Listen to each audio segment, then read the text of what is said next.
يزعم الصلقلقي ياسر الخبيث أن سبب الذين تشيعوا وأن المتشيعين كثيرون، وسبب هذا أنه يوجد آيات في كتاب الله تبارك وتعالى تثبت إمامة علي رضي الله عنه بلا ريب ولا شبهة ولا لبس، وبذلك تشيع الكثير.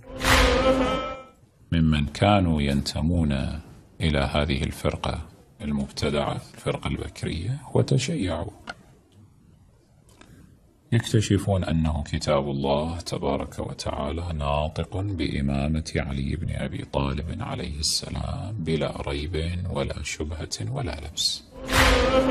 ونحن نتحداه من هنا من برنامج عمائم مزيفة أن يأتي لنا بآية واحدة فقط، بنصف آية تثبت إمامة علي رضي الله عنه، آية محكمة بينة يفهمها القاصي والداني، والمحكم هو الذي لا يحتاج إلى قرينة تبينه وتوضحه. نتحدى أن يأتي لنا بآية يفهمها القاصي والداني، إذا قرأها أحد يعلم أن هذه الآية دليل على إمامة علي بن أبي طالب، إذا قرأها أي أحد في أي مكان قط. فهل سيقبل تحدي رامي عيسى أم سيظل يبكي ويندب كما عهدنا عليه؟